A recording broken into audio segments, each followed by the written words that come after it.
Alhamdulillahi wa kafa wa salatu wassalamu ala rasulillahil mustafa wa ala alihi wa ashabihi wa man tabi'ahum bi ihsanin ila yaumiddin. Hadirin jamaah salat maghrib yang Allah muliakan, kita lanjutkan kembali pembahasan buku Hilyah Thalibul Ilmi, dan sekarang kita akan masuk dalam pembahasan ke-63, judulnya Al-Isra'iliyat Al-Jadidah, Israiliyat baru. Israiliyat itu ringkasnya atau sederhananya adalah kisah-kisah di zaman Bani Israel yang menyusup masuk ke dalam pemikiran Islam, tetapi sebenarnya tidak berasal dari sumber yang terpercaya. Kalau di dalam bahasa Indonesia kita bilang konon katanya. Misalnya konon katanya di Bani Israel dulu ada kejadian ini dan itu yang Nabi SAW tidak pernah sebutkan, tetapi disebutkan oleh sebagian orang-orang. Nah, mari kita baca. Ihdar al-Israiliyati al-Jadidata fi nafatatil mustashriqin min Yahudin wan Nasara, fahiya ashaddu nikayatan wa a'zamu ajra wa a'zamu khatara min al-Israiliyatil qadimah. Kata Syekh Bakar bin Abi Zaid, hindari Israiliyat baru yang dihembuskan oleh para orientalis, baik dari kalangan Yahudi maupun Nasrani, karena sesungguhnya Israiliyat baru ini lebih bahaya daripada Israiliyat kuno. Coba lihat, Israiliyat yang dimaksud adalah pemikiran-pemikiran baru yang datang di zaman kita ini, yang disusupkan ke dalam Islam, sebagaimana Israiliyat lama disusupkan dalam kitab-kitab tafsir, yang para ulama dari zaman dahulu sudah menjelaskan. Misalnya kisah Israiliyat ini tidak sahih, ini tidak terjadi di zaman Nabi dan para sahabatnya. Ini terjadi di zaman misalnya Bani Israel, dan ini pun hadisnya tidak sahih. Itu yang lama. Ini yang dipermasalahkan adalah yang baru. Yang saya katakan ini mungkin yang dimaksud oleh penulis adalah pemikiran sepilis. Sepilis itu singkatan dari sekularisme, pluralisme, dan liberalisme. Yang ini termasuk di antara mata pelajaran yang diajarkan di berbagai perguruan tinggi, baik negeri maupun swasta, meskipun fakultasnya fakultas agama. Fakultasnya agama, jurusannya dakwah, jurusannya syariah, tetapi ada mata kuliah namanya filsafat, dan pemikiran sepilis inilah yang dimasukkan di dalamnya. Sementara para ulama kita melarang manusia untuk mempelajari mata pelajaran seperti ini, karena pemikiran sepilis itu lebih berbahaya daripada kisah-kisah Israiliyat di zaman dahulu. Apa alasannya lebih bahaya? Mari kita baca. Karena Israiliyat kuno sudah dijelaskan oleh Nabi SAW bagaimana menyikapinya. Para ulama pun telah menjelaskan bagaimana pendapat mengenainya. Adapun Israiliyat baru disusupkan ke dalam pemikiran Islam setelah terjadinya revolusi peradaban, setelah terhubung seluruh dunia satu sama yang lain melalui internet,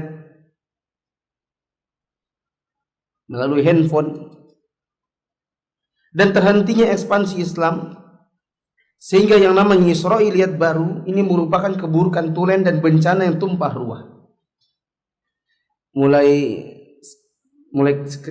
berikut ini saya akan sebut Israiliyat baru menjadi sepilis, ya. Apa tadi sepelis? Sekularisme, pluralisme, liberalisme. Yang di antara cabang pemikirannya atau prakteknya adalah menganggap semua agama sama baiknya. Sebagian umat Islam telah melupakannya. Sebagian lagi telah merendahkan diri di hadapan pemikiran sepilis ini.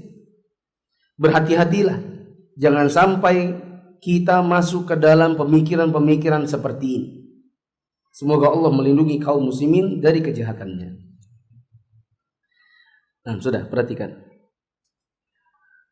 Pemikiran sepilis itu di antara pemikiran intinya adalah bahwa di dunia ini tidak ada kebenaran yang absolut. Semuanya relatif. Artinya soal benar atau salah, setiap orang bisa mengatakan ini benar itu atau salah sesuai dengan pendapat dan pemikirannya. Dan pemikiran ini kalau ibarat untuk itu ada intinya. Ya, jadi untuk. Untuk tahu untuk di dalamnya ada isinya. Nah, untuknya itu adalah bahwa tidak ada kebenaran yang relatif, tidak ada kebenaran yang absolut, semuanya relatif. Nah, intinya si kelapanya itu adalah bahwa akal itu lebih tinggi ketimbang nas. Dimulai dari pemikiran kelapanya, kelapa gulai merahnya itu adalah setiap orang berhak untuk menggunakan akalnya. Yang akalnya bisa menimbang-nimbang mana yang salah, mana yang benar, dan dia lebih tinggi ketimbang Al-Quran maupun Sunnah. Sedangkan keyakinan Ahlu Sunnah bahwa nas itu lebih tinggi ketimbang akal. Dan seandainya meskipun seharusnya tidak ada, seandainya ada nas yang bertentangan dengan akal, maka akal harus diletakkan di bawah telapak kaki. Nas yang di otak, di kepala. Tidak boleh dibalik. Karena akal kita ini terbatas. Tetapi sejatinya tidak ada yang namanya nas bertentangan dengan akal sehat bila akalnya sehat. Dia akan bertentangan bila akalnya rusak. Dan di antara pemikiran yang rusak itu adalah, atau akal yang rusak itu adalah akibat makan kajian, namanya kajian filsafat. Ya. Saya beritahukan contoh-contohnya yang terjadi di zaman kita ini. Sebagian orang mengatakan bahwa poligami itu tidak adil bagi wanita. Ini termasuk di antara buah dari pemikiran filsafat. Ini saya ibaratkan untuk pisang. Ya ini yang lain lagi, tapi intinya sama. Apa kata mereka? Poligami itu tidak sesuai, karena itu merendahkan wanita, karena itu kan membagi cinta, karena itu kan tidak adil pada wanita, karena itu adalah, dan seterusnya. Padahal kita katakan para ulama dari zaman dahulu menjelaskan bahwa poligami itu kalau diresapi, poligami itu memiliki fungsi yang sangat banyak. Ada yang mengatakan itu kan zaman dulu, zaman di mana perempuannya lebih banyak daripada laki-lakinya. Kita jawab, kamu gak baca sensus apa? Berapa banyak sensus yang menyebutkan bahwa kita ini, khususnya di Indonesia, wanitanya pun banyak. Rasio untuk seorang laki-laki memiliki hanya satu wanita itu tidak akan mencukupi kebutuhan wanita-wanita lain yang tidak punya suami. Nah, ada yang mengatakan coba lihat Nabi. Nabi itu yang dinikahi itu Nabi itu sudah wafat Khadijah dulu baru poligami. Kita katakan itu tidak ada masalah. Yang jelas setelah menikah dengan Aisyah Nabi berpoligami. Ada yang mengatakan, ya, intinya poligami itu tidak boleh, kata mereka. Ada juga yang mengatakan bahwa pembagian warisan laki-laki 2 kalinya perempuan itu tidak adil. Ini ibarat kue apa ya? Tapi intinya adalah akibat dari pemikiran yang sama. Filsafat, akal lebih utama daripada nas, sehingga mereka menggunakan mereka, wah kalau adil itu laki dan perempuan harusnya sama. Maka kita jawab bahwa para ulama kita menjelaskan bahwa justru manakala laki-laki dan perempuan dibuat sama, itulah yang tidak adil. Dikarenakan laki-laki memiliki kewajiban untuk menafkahi seorang wanita yang menjadi istrinya. Kalau dia punya anak-anak yang ada di bawahnya, hasil pernikahan dia dengan istrinya, maka dia yang punya kewajiban untuk menafkahi semuanya. Sedangkan seorang wanita setelah diperistri, dia justru diberi. Ketika dia sudah menikah, yang harus keluar rumah mencari nafkah suami, istri di rumah ongkang-ongkang kaki jadi ratu. Maka kalau seandainya sudah jadi ratu, diberi setara dengan yang harus kasih dia lagi, maka ini justru tidak adil.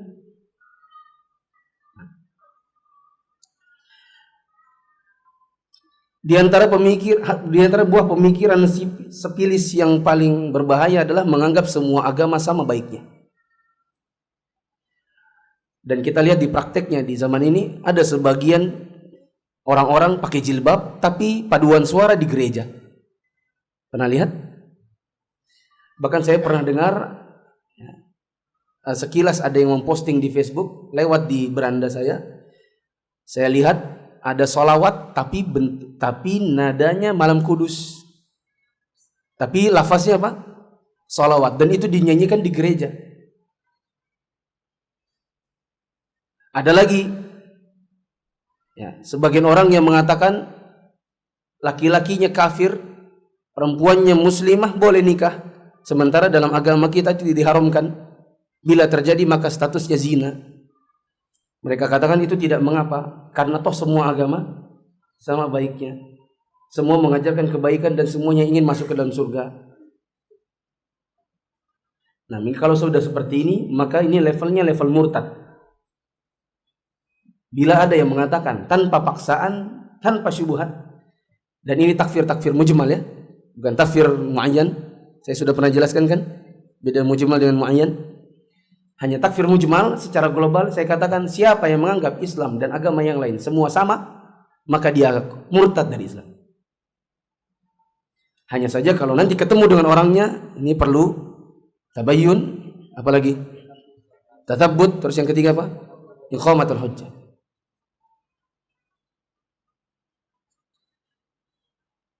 Ada lagi yang pernah terjadi tapi sudah agak lama,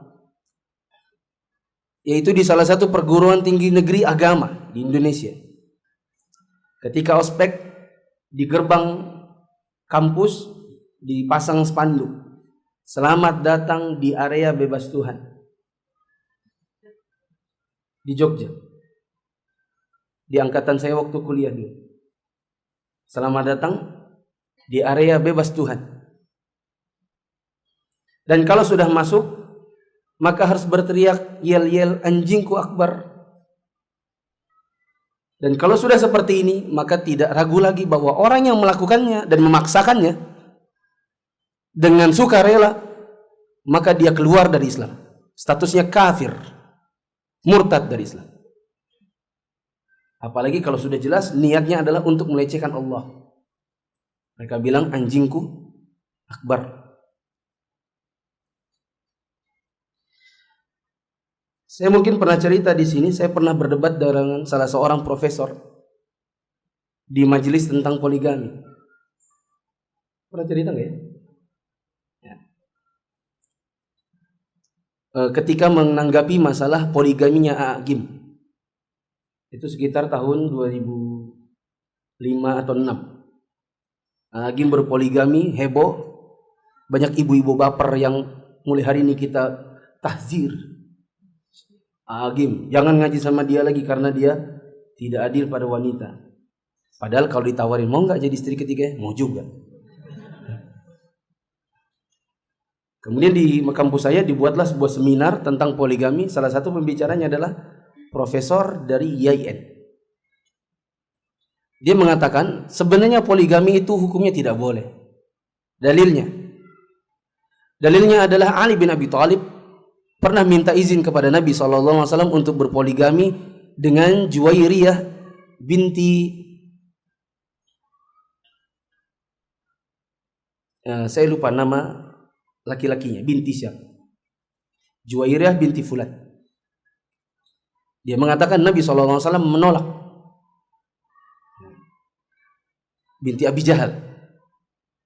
Ya, Juwairiyah binti Abi Jahal. Nabi SAW menolak. Dia katakan ini menunjukkan kepada kita bahwa poligami itu dilarang. Karena Ali bin Abi Thalib minta izin poligami nggak boleh. Walhamdulillah ada kesempatan sesi tanya jawab, maka saya berdiri. Saya katakan Anda profesor, tapi Anda kurang pengetahuan. Ya. Dan memang harus ditusuk sekalian. Ya. Jangan dilembut-lembutkan orang demikian. Apalagi dalam sebuah seminar besar yang di sana banyak dihadiri orang-orang. Alhamdulillah saya dapat kesempatan untuk bicara, maka saya berbicara. Anda profesor, tapi pemikiran Anda kurang. Pengetahuan Anda kurang. Anda tahu hadis itu, tapi Anda tidak tahu belakangnya. Inilah akibat dari pemikiran-pemikiran sepilis. Demi mengharamkan poligami, maka hadis Nabi yang sahih dipotong di tengahnya, untuk diambil depannya saja, dibuang belakangnya. Coba Anda lanjutkan. Kelanjutannya adalah para ulama kita menjelaskan Nabi SAW memberitahukan kenapa beliau melarang Ali bin Abi Thalib untuk mempoligami Fatimah dengan Juwairiyah binti Abi Jahal. Nabi SAW tidak mau apabila anaknya kesayangan Allah dimadu bersama dengan anaknya musuh Allah. Paham ini? Karena Abu Jahal musuh Allah. Bagaimana mungkin anak musuhnya Allah nyatu satu suami dengan anaknya kecintaan Allah? Setelah saya bicara demikian, di luar prasangka saya, banyak mbak-mbak ya, mahasiswi tepuk tangan. Saya kira laki-laki yang tepuk tangan, rupanya wanita-wanita. Artinya banyak wanita pendukung poligami. Saya kira mungkin mereka siap banget kalau mau dipoligami.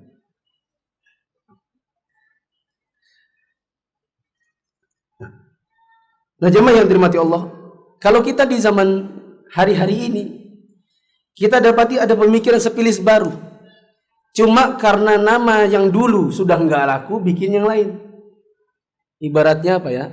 Ada sebuah produk 5 tahun lalu itu nggak laku di pasaran, orang nggak mau beli, maka cuma ganti merek tok.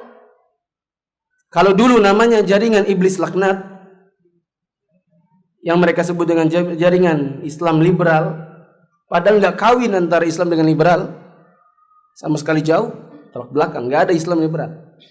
Ini jil ini sudah nggak laku, matian para pemikirnya satu persatu. Antum silakan cari, ada buku judulnya Ada Pemurtad dan Dia IN, atau tokoh-tokoh liberal di Indonesia. Saya pernah baca nama-namanya 1, 2, 3, 4, 5. Bahkan ada satu buku 50 tokoh liberal di Indonesia. Ya. Bahkan kebanyakannya dari ormas-ormas Islam, mau yang paling besar maupun yang setengah besar.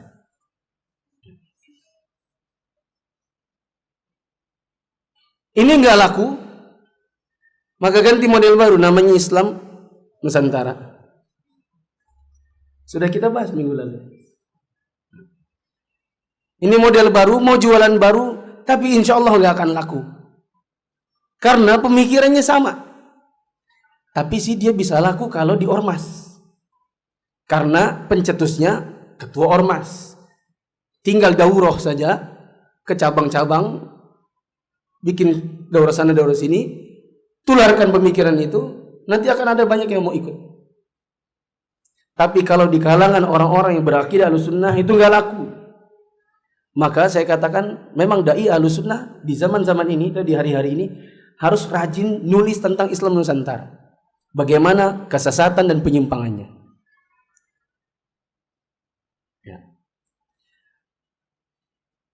Allah Subhanahu wa taala mengatakan, "Wa ma arsalnaka illa rahmatan lil alamin." Tidaklah kami utus engkau kecuali menjadi rahmat bagi semesta alam. Bukan sebatas Nusantara. Ya. Cuman dari minggu lalu sampai minggu sekarang saya belum jadi nih konsepnya.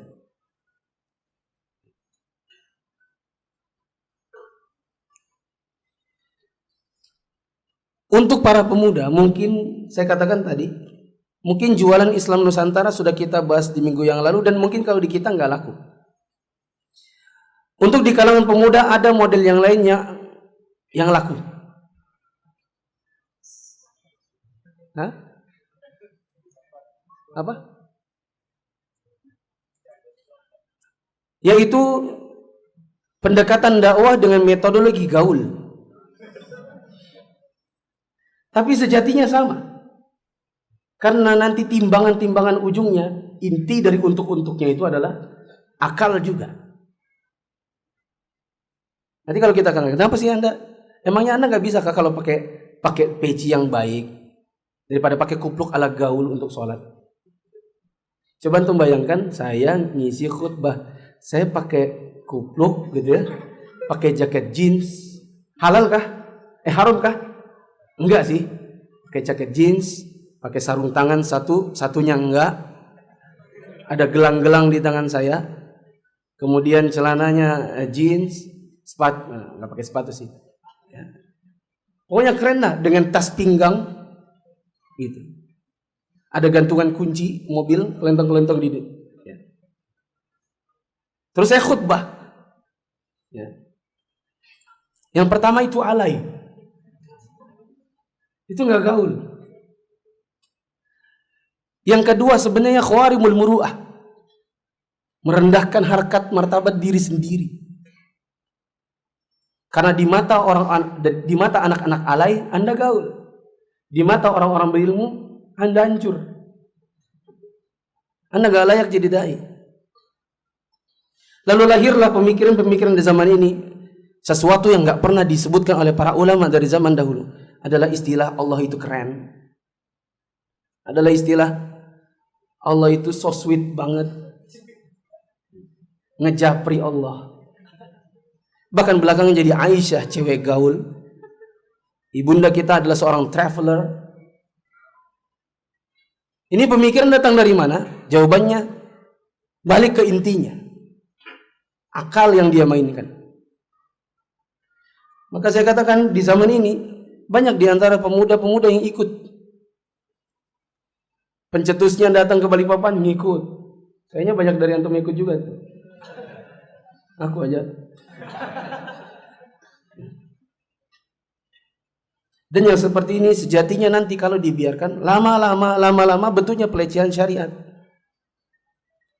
Saya mengatakan ibunda para kaum mukminin itu Aisyah radhiyallahu anha sebagai cewek gaul, itu sebenarnya sejatinya meskipun niatnya niat untuk menyanjung, sejatinya itu adalah pelecehan. Cewek gaul. Coba kalau kita ketemukan di zaman ini, tahu nggak si Umuan itu cewek gaul. Itu identik kalau di kepala kita seperti cewek nakal. Karena dia bisa kesana kemari, gaul sama yang baik iya, sama yang buruk iya, perempuan iya, laki-laki iya. Mantep tuh cewek gaul. Kalau sudah kita bilang si fulana cewek gaul, pemikiran kita tuh kepala kita kalau nggak di NAF karaoke atau di Inul Vista, minimal di Melawai, pulang setengah 12 malam, itu cewek gaul. Kalau apalagi kalau ditambah dengan kata-kata traveler, seorang wanita yang begajulan, hobi kelayapan, itu traveler. Wanita yang gak betah di rumah, wanita yang jauh dari firman Allah, wa qarna fi buyutikunna, tinggallah kalian, tetaplah kalian di rumah-rumah kalian. Jangan keluar kecuali perlu. Jangan keluar kecuali ada hajat. Seorang traveler itu tipikal yang gak punya hajat, tukang hamburkan duit suami. ke Singapura, ke Prancis, ke Amerika, minimal ke Bali, ke Lombok, jalan-jalan sama teman-teman perempuannya ke Tanah Abang, pulang-pulang bawa baju banyak. Itu seorang traveler. Apakah wanita dari kalangan istri-istri Nabi demikian? Jawabannya tidak. Mereka kalau mau dibawa Nabi safar itu pakai undian. Istri Nabi dulunya 13, 2 dicerai. 1 dicerai gara-gara mengucapkan a'udzubillahi minka. Aku berlindung kepada Allah darimu Muhammad. Diceraikan wanita itu. Sisa 11. Di antara 11 ini, apabila Nabi ingin mengajak salah satunya untuk safar, maka diundi dulu. Yang 10-nya kemana? Tinggal di rumahnya. Apakah ini tipikal-tipikal para wanita traveler? Traveler itu, coba bayangkan, Aisyah radhiyallahu anha pernah ikut bersama Nabi SAW dalam suatu safar di tandu, dan tandunya ditutup. Apakah ini traveler? Traveler itu pengennya tirainya dibuka karena dia pengen lihat semuanya. Itu enggak? Traveler itu enggak suka kalau cuman dia di dalam kendaraan. Dia akan buka, pengen lihat, ada lampu, ada pohon, ada gunung, di fotonya sana, fotonya sini. Itu namanya wanita traveler. Tapi apakah itu Aisyah? Ibunda kita? Tidak. Di dalam tandunya ditutup. Buktinya ditutup. Waktu Aisyah kehilangan kalungnya, dia turun, dia balik ke tempat tadi beristirahat untuk mencari kalungnya. Penandunya mengangkat tandunya itu lalu jalan dan Aisyahnya ketinggalan. Kalau tanpa tutup, tidak mungkin jalan. Sangat bisa dilogikakan. Penandu cuma nandu tandu kosong yang terbuka. Nggak mungkin mereka jalan. Pasti mereka cari mana Aisyahnya. Tapi kok bisa mereka jalan tanpa dibawa Aisyahnya? Jawabannya karena ditutup. Apakah itu tipikal wanita traveler?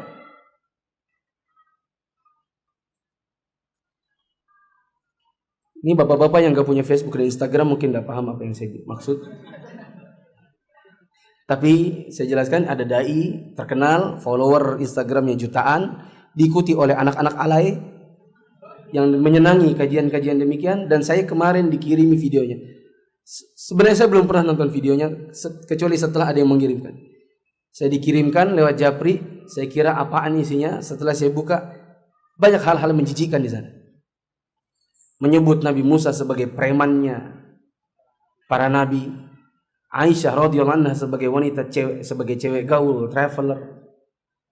Menyebutkan bahwa Nabi Musa itu punya akun, yang akunnya itu silakan orang follow, tapi saya nggak mau follow kalian. Pokoknya yang senang dan ketawa itu hanya pemuda-pemudi yang gaul-gaul, yang gaul alias alay. Adapun orang-orang berilmu nggak tertarik dengan seperti itu, karena mereka tahu bukan ilmu. Mereka tahu itu tidak akan mengisi iman mereka. Nah, sedikit satu hal. Saya pernah nggak teman-teman lihat saya pakai rompi sholat? Intinya isi kajian. Saya tanya lagi, halal atau haramkah itu bendanya? Halal. Tapi kenapa saya nggak pernah pakai ngisi pengajian? Karena itu diciptakan adalah dalam rangka untuk jangan sampai sholat dalam keadaan pakai baju kaos. Siapa tahu ada yang kerjanya di luar, kerja di pasar atau di kebun, pakai kaos. Pas datang waktu sholat, supaya nggak betul-betul pakai kaos, maka dibuatlah pakai rompi sholat untuk memperbaiki keadaan, memperbaiki penampilan. Tapi kalau itu jadi rutinitas, maka ini kurang baik. Maksudnya seseorang selalu menggunakan rompi sholat dan selalu pakai kaos, itu menunjukkan bahwa dia keluar dari rumahnya memang tidak mempersiapkan diri dengan baju yang baik. Saya katakan, bila itu saja tidak mau saya contohkan, apalagi pakai kupluk, pakai jaket, pakai yang orang bilang gaul-gaul, hanya demi menarik perhatian masyarakat. Justru kepada anak-anak muda seperti teman-teman ini, yang umur belasan tahun, 19 tahun, 20 tahun, yang belum ngaji, yang belum menikah maksud saya, yang belum menikah, masih SMA atau kuliah masih awal-awal. Justru kepada mereka seorang dai itu harus mencontohkan yang baik, pakai peci yang baik, pakai baju muslim yang dikenal sebagai identitasnya orang muslim. Coba kalau pakai jaket, pakai kupluk, Anda jalan di mana? Di pasar, di mall, orang nggak kenal apakah Anda muslim atau tidak. Nggak kenal, karena itu nggak identitas. Tapi coba untuk jalan ke mall, saya sudah biasa jalan ke mall pakai baju gamis panjang, pakai peci. Nggak akan ada orang bilang shalom. Nggak. Pasti orang kalau ketemu bilang apa? Assalamualaikum. Karena itu ada apa? Identitas. Ketika antum ganti identitasnya dengan pakaian-pakaian kegaulan ala zaman sekarang, yang sejatinya setengah-setengah tasyabuh dengan orang-orang kafir. Karena kuplak-kupluk itu kan sebenarnya nyadur dari fashionnya orang-orang kafir, dari para penyanyi-penyanyi barat, dari penyanyi-penyanyi negro. Diadopsi untuk jadi seorang dai. Pertama, Anda menghilangkan identitas Anda sebagai muslim. Yang kedua, Anda mencontohkan yang nggak baik buat pemuda-pemuda. Itu nggak gaul. Anda menjauhkan mereka dari Islam sejati. Saya ringkas teman-teman yang dirahmati Allah. Penulis yaitu Syekh Bakar bin Abi Zaid melarang kita untuk dekat-dekat dengan yang namanya sepilis, yaitu pemikiran sekuler, plural, liberal. Karena ini pemikiran yang berbahaya. Bahkan kalau direm-rem ini bisa jadi murtad para penganutnya. Kalau tidak direm ini bisa jadi murtad. Saya katakan, mereka yang punya pemikiran sepilis itu umumnya mengharamkan poligami yang Allah halalkan. Dan ini pelakunya bisa murtad. Yang meyakini poligami haram, ini bisa murtad orang. Mereka mengatakan tidak boleh dan tidak adil membagi warisan laki-laki dua kali dari dua kalinya perempuan. Dan saya katakan ini pemikiran yang sejatinya mengatakan Allah tak adil. Dan saya khawatir orang yang seperti ini bisa jadi murtad juga dari Islam. Contoh yang lain yang sudah saya sebutkan tadi, yang sudah jelas-jelas murtad tanpa keraguan dan kekafiran secara mujmal, yaitu orang-orang yang mengatakan semua agama, Islam, Nasrani, Yahudi, semuanya sama baiknya. Kalau sudah seperti itu, mendingan kita jadi orang Nasrani, karena kita nggak perlu bangun sholat subuh, ya kan? Ibadah cuma 1 kali seminggu. Mendingan jadi orang Nasrani kalau seandainya semuanya sama. Dan kita tanya lagi balik kepada mereka, kalau semua agama sama baiknya, kenapa Anda pakai peci? Kenapa Anda jadi Muslim? Bego Anda. Kalau seandainya semua agama sama baiknya, bodoh Anda jadi orang Islam. Kenapa? Harus puasa selama 30 hari. Kalau seandainya nggak boleh jima. Kalau jima 2 bulan berturut-turut. Harus tawaf keliling-keliling, harus sa'i lari-lari. Harus sholat 5 waktu, harus bangun sholat subuh. Talak maksimal 3. Bodoh Anda kalau seandainya Islam itu semua sama baiknya, lalu Anda memilih Islam. Dan kita dapati orang yang seperti ini umumnya apa? Yang bajunya Islam juga. Mengatakan anjingku akbar, atau mengatakan selamat datang di area bebas Tuhan, yang di zaman sekarang mau dimunculkan lagi dengan istilah Islam Nusantara. Semoga Allah mudahkan bagi para dai untuk membuat materi, ceramah, khutbah untuk membantah mereka. Dan saya katakan yang terakhir adalah adanya pemikiran-pemikiran di zaman ini dibawa dalam dakwah-dakwah oleh sebagian dai-dai yang sejatinya mereka tidaklah mendekatkan umat Islam kepada Islam itu sendiri, melainkan malah menjauhkannya.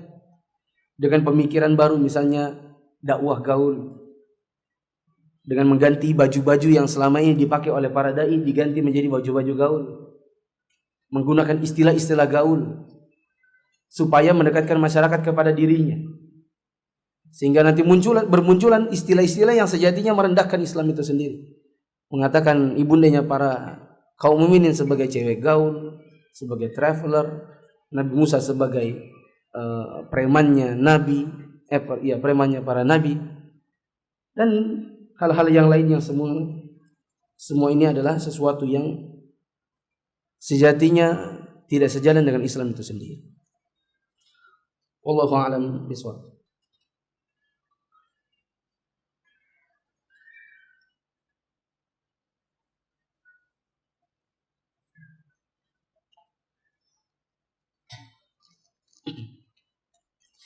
Ana ingin bertanya, orang tua punya rental sound system.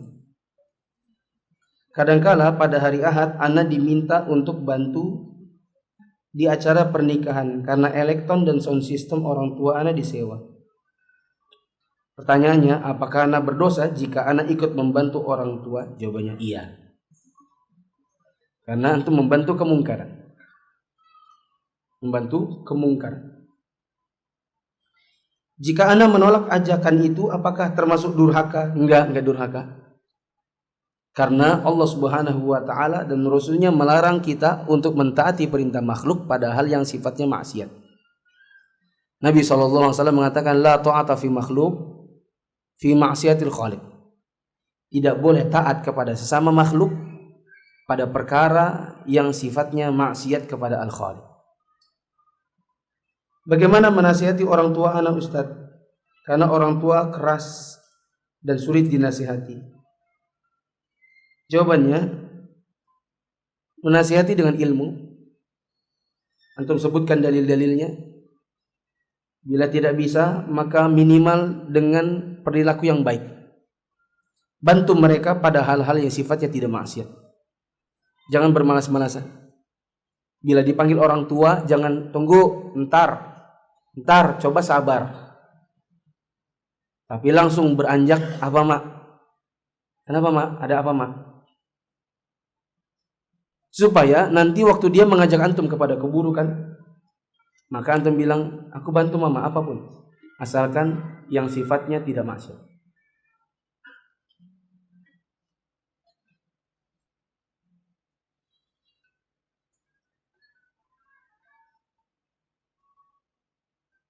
Ustadz, mohon dijelaskan kembali bantahan pemikiran sepilis tentang poligami dan keuntungannya jika wanita dipoligami. Keuntungan wanita dipoligami itu banyak. Antum bisa tanya sendiri kepada yang dipoligami yang suaminya adil. Tanya sendiri. Di antaranya, misalnya, banyak wanita yang mereka kan sejatinya dinafkahi, bukan mencari nafkah. Misalnya ditinggal oleh suami lamanya, lalu mencari pasangan baru itu tidak mudah. Tetapi kalau yang sifatnya poligami, banyak. Maksudnya banyak pilihan. Maka ada banyak wanita yang nanti setelah dipoligami oleh suami yang baru, maka dia mendapatkan nafkah. Tidak harus kelayapan keluar rumah. Tidak harus mencari nafkah sendiri, seperti misalnya jadi bule sayur, tet keluar ke komplek-komplek, karena saking tidak ada pilihan yang lain kecuali itu saja. Di antara syubhatnya adalah yang tadi Ali bin Abi Thalib dilarang Nabi poligami. Sudah kita jawab.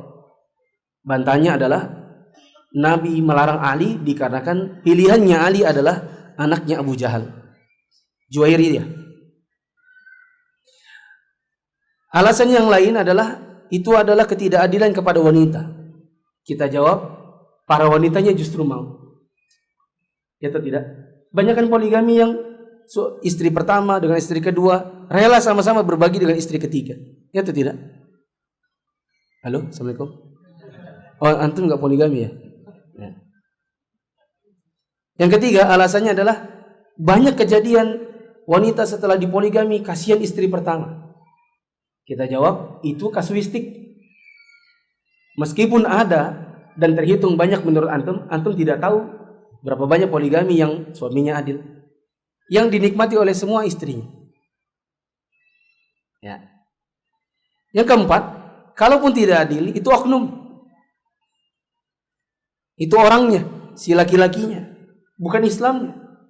Karena Islam mempersyaratkan adil.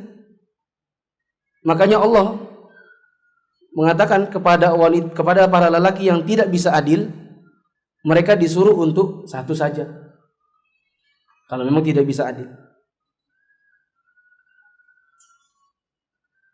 Dan saya bukan ahli dalam masalah poligami, jadi sebatas itu yang saya ketahui.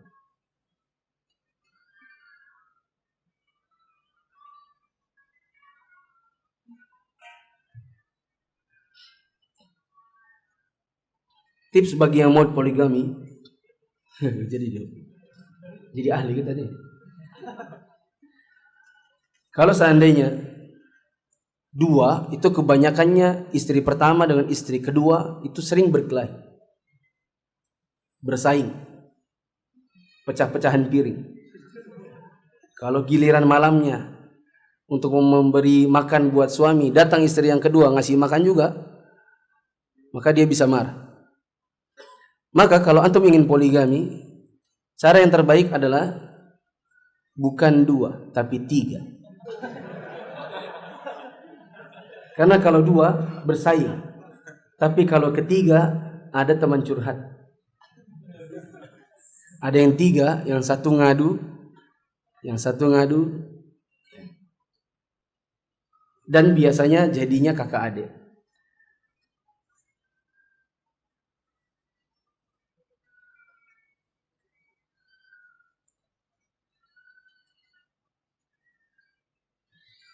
Mana yang lebih utama, wanita kajian langsung di majelis ataukah di rumah melalui media? Jawabannya adalah di majelis. Karena di majelis, pertama mendengar langsung, yang kedua ada effort yang keluar, maksudnya betul-betul mengerahkan segala kekuatan, tenaga, bahkan harta untuk bisa menghadirinya. Yang ketiga, kalau majelisnya di masjid, maka mereka bisa tahiyatul masjid. Yang keempat, bertemu dengan sesama wanita yang salihah, berkumpul di sebuah masjid. Maka ini jelas lebih utama ketimbang mendengarkannya dari media. Jam berapa azan?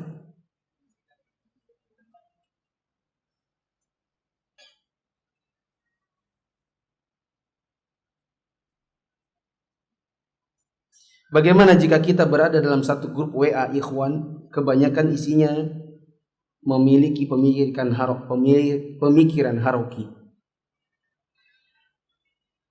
Kalau saya jadi antum, misal saya dimasukkan di sebuah grup yang grup itu isinya pemikiran haroka, maka saya akan tetap di situ.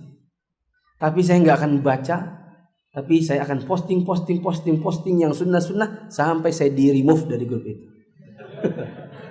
Siapa suruh masukin saya? Kalau saya nggak akan keluar, saya malah dengan senang hati.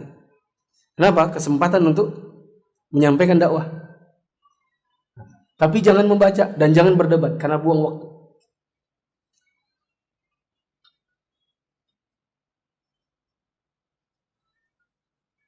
Jika azan dan iqamah waktunya masih lama atau masih cukup, apakah sholat tahiyatul masjid dulu kemudian sholat qobliyah atau bagaimana?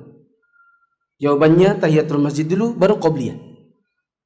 Bila misalnya antum masuk ke masjid, menit iqamat subuhnya itu masih lama, anggaplah misalnya 8 menit, maka tahiyatul masjid dulu 2 rakaat, kemudian qobliyah 2 rakaat, karena 8 menit itu cukup. Bila tidak cukup, misalnya hanya 2 menit dan antum cukup hanya mengerjakan 2 rakaat, maka gabungkan niatnya, itu adalah qobliyah sekaligus tahiyatul masjid. Bagaimana jika saya ditanya benar atau tidak oleh guru saya yang memiliki paham Islam Nusantara? Jika saya ditanya, saya diam saja apa benar atau tidak? Jawabannya ini tergantung dengan keadaan. Kalau seandainya antum adalah murid, lalu kemudian antum takut nanti nilai antum dikurangi atau dicoret, tidak lulus dan lain-lain, maka jawabannya bilang saja saya tidak terlalu memahami masalah ini. Tapi jangan bilang itu bagus pak, itu namanya menjilat. Dan seorang ahlussunnah itu tegas. Yang benar dia katakan benar, yang salah dia katakan salah. Apakah orang yang sudah meninggal bisa dikurbankan? Jawabannya ada dua keadaan. Bila dikurbankan atas nama dirinya dan statusnya hanyalah sekedar pengikut dari orang-orang yang sedang berkurban, maka ini boleh. Misalnya kita mau berkurban dan orang tua kita yang sudah wafat kita ikutkan di dalam niat. Jadi kurbannya adalah mengikut di kurban kita, maka ini boleh. Keadaan yang kedua adalah kambingnya sendiri. Kurban kita sendiri, karbin orang tua yang sudah meninggal dibuat sendiri juga. Maka kalau seandainya itu adalah wasiatnya dengan menggunakan hartanya, maka ini juga boleh. Tetapi bila dia tidak memiliki wasiat lalu diberikan kurban sendiri, maka ini tidak ada tuntunannya. Apakah ada istilah anak haram? Jawabannya ada, yaitu di dalam istilah Indonesia. Adapun dalam Islam, maka yang haram adalah zinanya. Adapun anaknya, dia adalah suci. Dan tidak boleh menjuluki dia anak haram, anak zina dan semacamnya. Karena yang berdosa adalah bukan si anak tetapi si bapak ibu biologisnya. Bagaimana jika memformat artikel-artikel yang isinya hanya motivasi untuk giat beribadah? Jawabannya boleh, tapi pastikan sumbernya adalah sumber yang terpercaya. Bolehkah mengajak suami untuk hijrah dengan iming-iming boleh poligami? Karena saya istri siap dipoligami, asalkan suami taat kepada Allah. Mana suaminya? Antum beruntung ini. Kita aja setengah mati.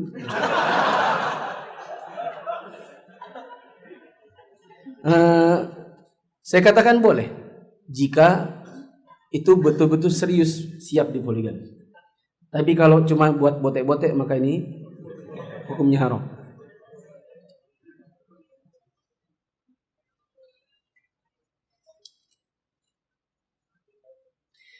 Ustadz, saya perawat di lokasi. Bila di lokasi pakai rok. Terkadang bila cuti atau off jaga di perusahaan lain saya pakai celana. Apakah saya berdosa? Ini pertanyaan, jawabannya sama persis dengan Ustadz, saya adalah polisi dan di polisi saya disuruh potong jenggot.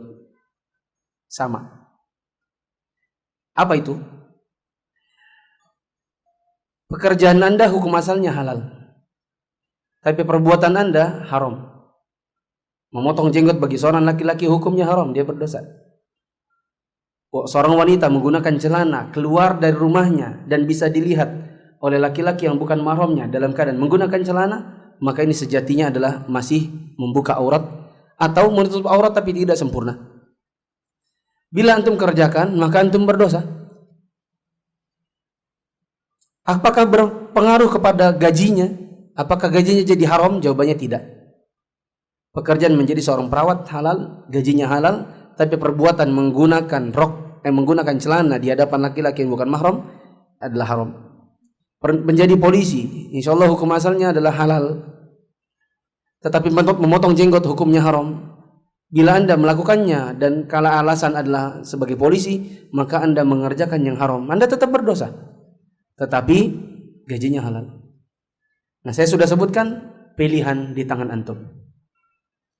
Antum mau tetap begitu atau kamu mau resign? Saya nggak bilang harus resign ya. Saya bilang kalau perlu jadilah polisi dan berjenggot.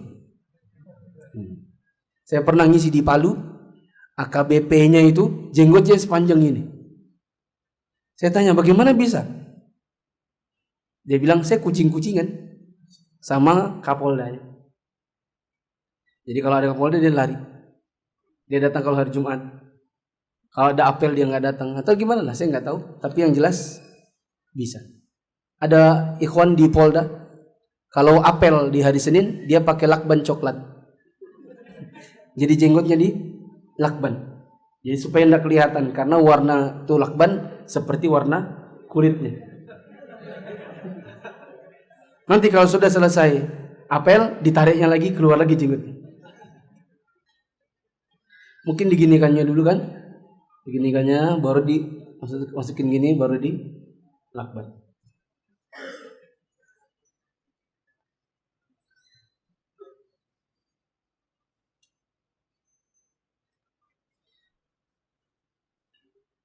tentang kajian gaul, terus kami rame-rame posting tentang kesesatannya, tapi ada juga teman yang posting tausiah Ustadz Khalid dan Nuzul Zikri yang isinya tidak boleh mencela ulama. Maksudnya jadi kontradiktif. Jadi boleh atau enggak? Jawabannya betul kata beliau-beliau ini. Jangan mencela ulama. Jangan mentahdir para ulama, itu betul. Masalahnya yang ini nih bukan ulama. Tapi alay.